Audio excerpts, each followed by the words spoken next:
TV20 news पर मैं हूं आपके साथ अशोक वर्मा। आप बने रहिए हमारे साथ, देखते रहिए TV20 न्यूज़। धन्यवाद।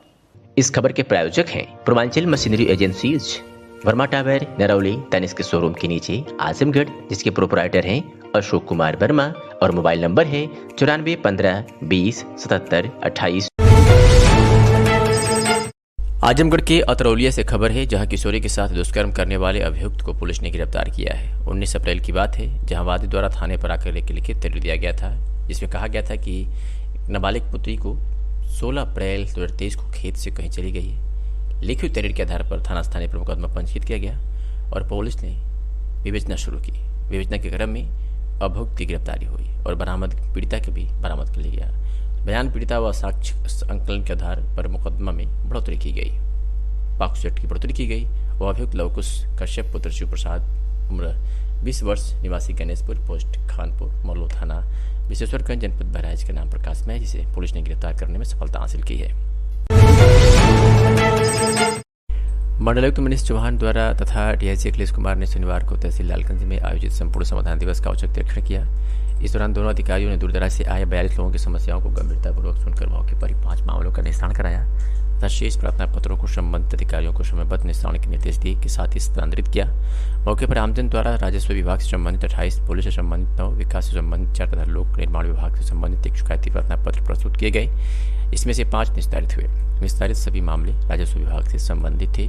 मंडलायुक्त श्री चौहान ने कहा कि शिकायतें चाहे संपूर्ण समाधान दिवस पर प्राप्त हो अथवा अन्य माध्यमों से, उसका निस्तारण समयबद्ध और पूरी गुणवत्ता के साथ होना चाहिए, ताकि शिकायतकर्ता को एक ही प्रकरण के संबंध में बार बार तहसील या जिला मुख्यालय का चक्कर लगाने की जरूरत न पड़े। उन्होंने गत समाधान दिवस पर तहसील लालगंज में प्राप्त आवेदन पत्रों तथा उसकी सापेक्ष निस्तारण की स्थिति का जायजा लिया, जिसमें पाया गया कि कुल 93 आवेदन पत्र प्राप्त हुए हैं, जिसमें 56 का समय सीमा के अंतर 37 समय सीमा के उपरांत निस्तारित हुए। मंडलायुक्त ने इस संबंध में उप जिलाधिकारी को निर्देशित किया कि शिकायतों के निस्तारण की नियमित रूप से समीक्षा कर समय सीमा के अंदर ही निस्तारण कराना सुनिश्चित किया जाए।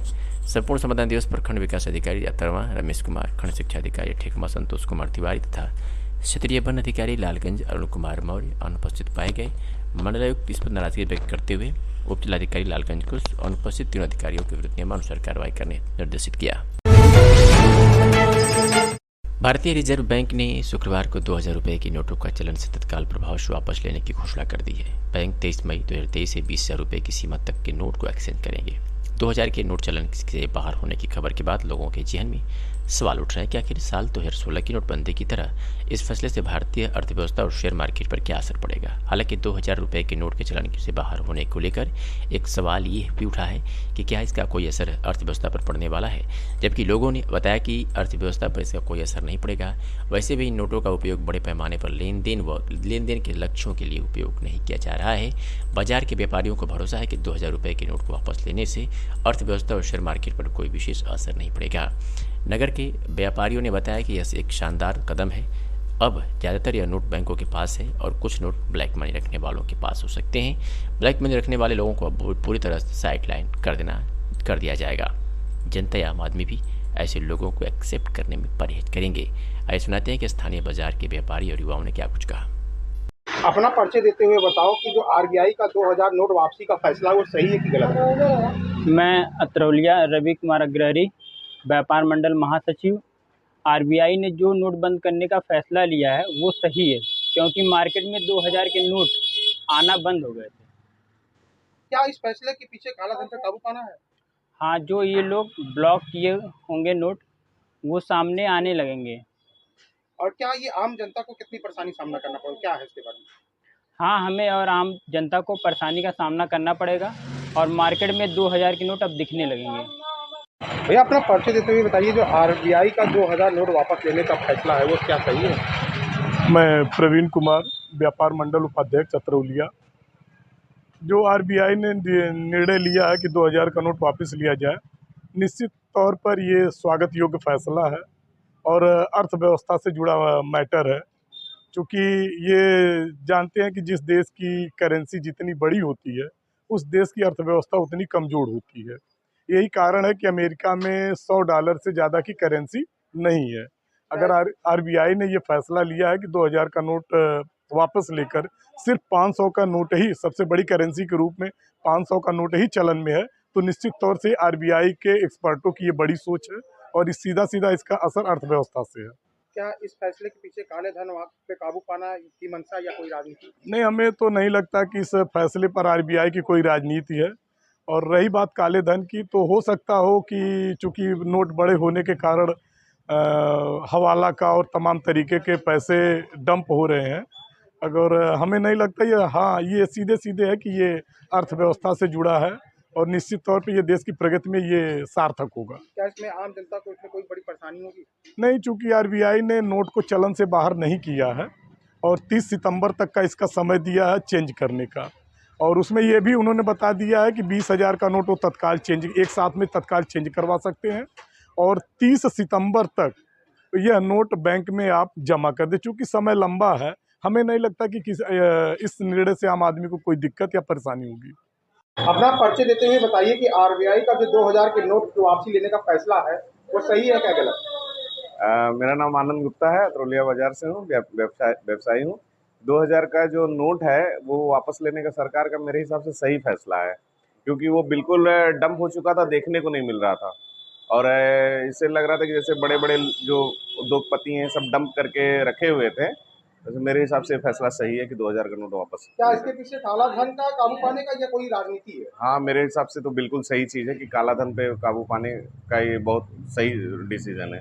क्या आम जनता के इसके ऊपर क्या असर पड़ेगा? बिल्कुल, आम जनता कुछ दिन के लिए परेशान होगी, क्योंकि जो छोटे गांव ग्राम से लोग आते हैं 2000 के नोट रखेंगे, फिर मार्केट में ले जाएंगे, उनको छुट्टा मिलेगा नहीं मिलेगा, बड़ी परेशानी का सामना करना पड़ेगा। लेकिन फिर धीरे धीरे नॉर्मल हो जाएगा, क्योंकि हम लोगों के पास नोटबंदी का बहुत अनुभव है पीछे से।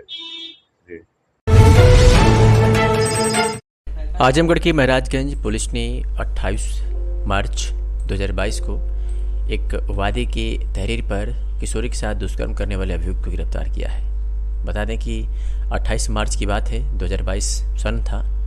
एक वादी द्वारा थाना महाराजगंज जनपद आजमगढ़ पर आकर थाने पर लिखित तहरीर दिया कि अभियुक्त श्रवण कुमार पुत्र विधि चंद पुत्र उर्फ दीपचंद उर्फ बेचन गोड़िया साकिंग रोशनगंज थाना रौनापाड़ जनपद आजमगढ़, इसकी उम्र 22 वर्ष है, द्वारा वादे की नाबालिग लड़कियों को बदला फुसला कर भगा ले जाया गया है। इस लिखित तहरीर के आधार पर थाना स्थानीय पर मुकदमा पंजीकृत किया गया और विवेचना क्रम में अपीड़िता की बरामदगी भी की गई और बयान का पीड़िता व मेडिकल के आधार पर मुकदमा पंजीकृत किया गया। उसके बाद उसे गिरफ्तार कर लिया गया है।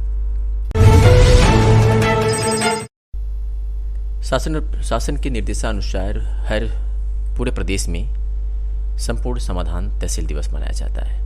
मकसद ये होता है कि जिले के आला कमान खुद तहसील पर पहुंचे और फरियादियों की फरियाद सुने और सबको न्याय दिलाने का काम करें। इसी के तहत आज जिलाधिकारी विशाल भारद्वाज व पुलिस अधीक्षक आजमगढ़ अनुराग आर्य द्वारा तहसील निजामाबाद में संपूर्ण समाधान दिवस पे जनता की समस्याओं को सुना गया और उनके निस्तारण हेतु संबंधित अधिकारियों को मौके पर जाकर शिकायतों की तत्काल निष्पक्ष व न्यायोचित जांच कर विधिक निस्तारण सुनिश्चित करने हेतु निर्देशित किया गया।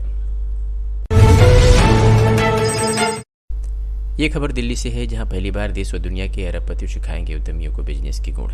भारत में पहली बार अरबपति उद्यमियों द्वारा देश में उद्यमशीलता को बढ़ावा देने के लिए कारोबार की रणनीतियां सिखाए जाने वाले विशेष डिप्लोमा का लॉन्च कार्यक्रम में प्रदेश में उद्यमशीलता को बढ़ावा देने और उन्हें विकास के पथ पर अग्रसर करने के उद्देश्य से बड़ा बिजनेस प्राइवेट लिमिटेड की ओर से बिलियनर्स ब्लूप्रिंट नामक डिप्लोमा की शुरुआत की जा रही है। इस डिप्लोमा में देश और दुनिया के सुप्रसिद्ध अरबपतियों और श्रेष्ठ उद्योगपतियों द्वारा प्रतिभागियों को पढ़ाया जाएगा। 17 मई 2023 नई दिल्ली भारत को विकास के पथ पर आगे ले जाने के उद्देश्य से देश की अग्रणी संस्था यूनिवर्सिटी के साथ मिलकर जिले यूनिवर्सिटी के साथ मिलकर अपने नए डिप्लोमा को लॉन्च करने की घोषणा की है। यह diploma course doctor Vivek Bindra founder and CEO बाबा बड़ा बिजनेस के दूरगामी सपनों को साकार करने के लिए अनुरूप लाया जा रहा है। इस शुभ अवसर पर भारत के सड़क परिवहन और राजमार्ग मंत्री श्री नितिन गडकरी, भारत के संस्कृति राज्य मंत्री अर्जुन राम मेघवाल, बॉलीवुड अभिनेता के उद्यमी बने विवेक ओबराय, जया किशोरी, एक श्रद्धेय आध्यात्मिक और मोटिवेशनल स्पीकर नीरज अग्रवाल,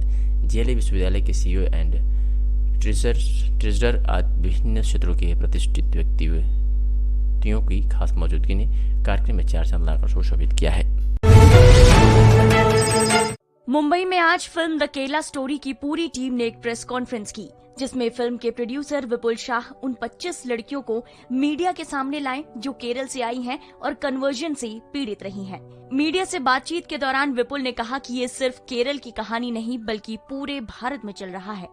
ये लड़कियां सिर्फ केरल की नहीं है, ये पूरे भारत में चल रहा है और अगर हम इस पे आज रिएक्शन नहीं देंगे तो शायद बहुत देर हो जाएगी और इसलिए ये हमारी जिम्मेदारी है कि हम सब ये फिल्म देखें और इन लड़कियों की आवाज बने। हमारी जिम्मेदारी है कि सिर्फ फिल्म न देखें बल्कि इनकी आवाज भी बने। पीड़ित लड़कियों में से एक चित्रा ने बताया कि 7,000 में से सिर्फ लड़कियां ही नहीं बल्कि लड़के भी शामिल हैं जिनका कन्वर्जन हुआ। उन्होंने अपनी फैमिली को पूरी तरह छोड़ दिया था।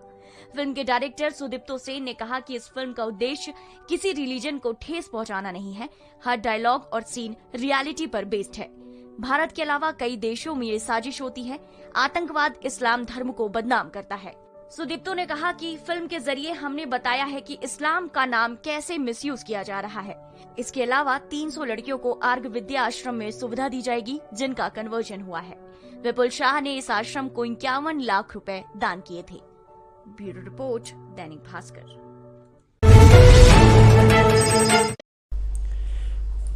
उत्तर प्रदेश के अंबेडकर नगर जिले से खबर है, जहां जिले से होकर गुजरने वाले घाघरा नदी के तल से बेखौफ खनन माफिया द्वारा प्रशासन और शासन को गुमराह करके करोड़ों रुपए की राजस्व की चोरी की जा रही है। साथ तट कटान की संभावना से बाढ़ की स्थिति उत्पन्न हो सकती है।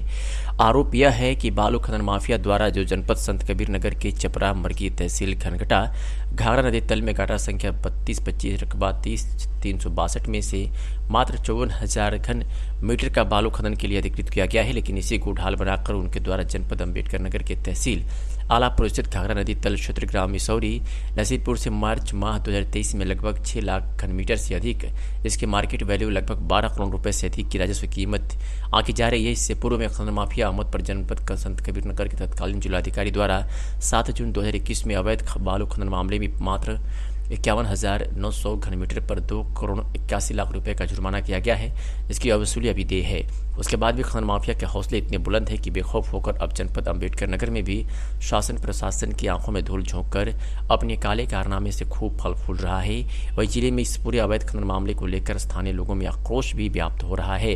खनन माफिया के अवैध कारोबार के विरुद्ध शिकायतकर्ता प्रभाकर यादव ने जिलाधिकारी अंबेडकर नगर को शिकायती पत्र दिया है।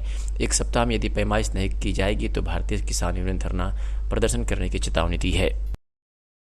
बालू के अवैध खनन चल रही है सर, और पट्टा उनका संत कबीर नगर जिले में है, खनन अंबेडकर नगर में हो रही है। सभी अधिकारियों को लिखित प्रार्थना पत्र दिया गया लेकिन मानने को तैयार नहीं है। तो हमने कहा ठीक है, चलिए अगर आप नहीं मान रहे हैं तो हम मान रहे हैं, ठीक है आप जितना पट्टा दिए हैं 54,000 घन मीटर उनका पट्टा दिए हैं और करीब लगभग 6 लाख घन मीटर खन चुके हैं लोग, और कोई अधिकारी सुन नहीं रहा। कटान प्रभावित क्षेत्र है। ये कैसे पता 6 लाख घन मीटर की? ये देखिए सर, अनुमानित लागत है, अनुमान है कि करीब 2 किलोमीटर तक लंबाई में खन चुके हैं वो लोग। और हम लोग गए वहाँ, जब पूछे खनन अधिकारी और SDM महोदय गए थे तो कहे कि सब हमने तो पिलर लगवा दिए हैं, इसी के अंदर खन रहे हैं। हमने कहा सर देख लीजिए चल के, तो लोग जाने के लिए कहे कि हमारे क्षेत्र में नहीं आता, हमारे इसका क्षेत्र से बाहर है, नहीं जाएंगे हम। और सर कटान प्रभावित क्षेत्र है, कटान जब लगती है जिस समय, उस समय सब अधिकारी खड़ा होकर देखते हैं। क्या समस्या हो सकती है वहाँ पे? कटान लग जाएगी सर, किसान वहाँ के बह जाएंगे, सब खेती सबकी बह जाएगी। जिलाधिकारी से मुलाकात हुई? जी, जिलाधिकारी से 17 तारीख को भी दिया, करीब लगभग 4 दिन हमने मिल करके दिया। आज भी गए थे, हमने मिल करके दिया। क्या कहा? तो आश्वासन दिए थे 17 तारीख को कि हम ADM को भेजे हैं, ADM से मिल करके बताते हैं। आज भी पूछने गए तो कहे कभी तो ADM जांच कर रहे हैं, उसमें जांच करके बताएंगे तो बताएंगे। क्या नाम है? हमारा नाम प्रभाकर यादव। आजमजद अली इंटरमीडिएट कॉलेज मोहम्मदपुर सदर आजमगढ़ में प्रतिभा सम्मान समारोह का आयोजन किया गया, जिसकी अध्यक्षता डॉक्टर जमाल अहमद ने किया। अमजद ने किया। विशिष्ट अतिथि के रूप में आदिल अमजद एडवोकेट उपस्थित रहे। कार्यक्रम की शुरुआत तिलावती कलाम पाक से की गई। तत्पश्चात कार्यक्रम संयोजक आलोक कुमार श्रीवास्तव ने विद्यालय में प्रथम, द्वितीय, तृतीय स्थान प्राप्त छात्र छात्राओं के बारे में जानकारी दी। इसके बाद प्रबंधक डॉक्टर जमाल द्वारा इंटरमीडिएट में उत्तर प्रदेश में 5वां स्थान और आजमगढ़ में प्रथम स्थान प्राप्त अमजद अली इंटरमीडिएट कॉलेज के छात्र इबाद तारिक का मोमेंटो और प्रशस्ति पत्र तथा अंगवस्त्रम देकर सम्मान किया गया। तत्पश्चात उप प्रबंधक आदिल अमजद द्वारा अमजद शिक्षा भूषण सम्मान के अंतर्गत इंटरमीडिएट के छात्र आर्यन जायसवाल, आलोक राव, वर्षा चौहान, ललिता और आकांक्षा चौहान प्रशस्ति पत्र देकर सम्मानित किया गया। इसी प्रकार हाई स्कूल अमजद शिक्षा विभूषण सम्मान 2023 के अंतर्गत सुजीत कुमार, रोहित विश्वकर्मा, फहीम अहमद, अंशिका चौहान, करीना चौहान, किशन यादव, आकांक्षा चौहान का स्वागत किया गया। कार्यक्रम को संबोधित करते हुए छात्र के बाद तारिक ने कहा कि लक्ष्य को प्राप्त करने के लिए कठोर मेहनत करना चाहिए। प्रतिदिन 6 घंटे स्वयं अध्ययन आवश्यक है। उन्होंने अपनी सफलता का श्रेय अमजद अली इंटरमीडिएट कॉलेज के अध्यापकों के साथ साथ अपने माता पिता को दिया।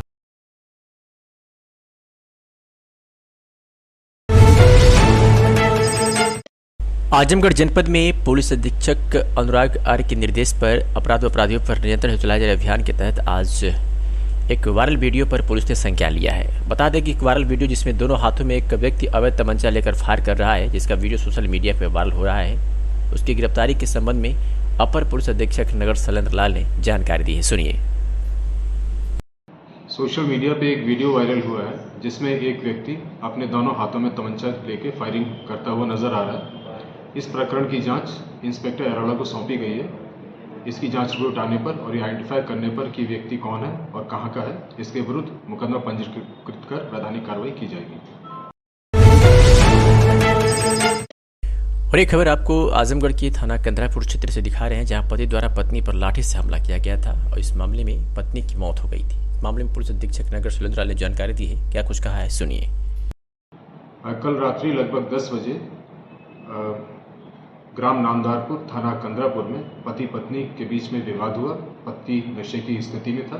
पति के द्वारा लाठी से पत्नी के सिर पर प्रहार किया गया, जिससे पत्नी की मृत्यु हो गई है। इस प्रकरण में मुन्ना राम जो अभियुक्त है उसको पुलिस हिरासत में ले लिया गया है और शेष विधानिक कार्रवाई की जा रही है।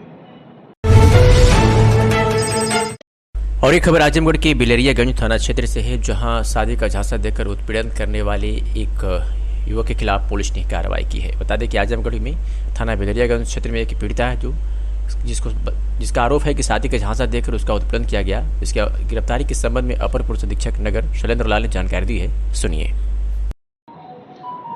थाना बिलरियागंज का एक वीडियो वायरल हुआ है जिसमें पीड़िता अपनी एक शिकायत करती हुई नजर आ रही है। इस प्रकरण में महिला के द्वारा थाना बिलरियागंज पे 19 तारीख में एप्लीकेशन दी गई थी, जिसमें उसके द्वारा शादी का झांसा देकर उत्पीड़न करने की शिकायत थी।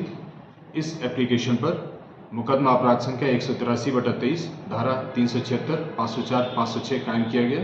वह अभियुक्त कुंदन सरोज को हिरासत में ले लिया गया है। शीघ्र ही इसको न्यायालय रिमांड हेतु प्रस्तुत किया जाएगा।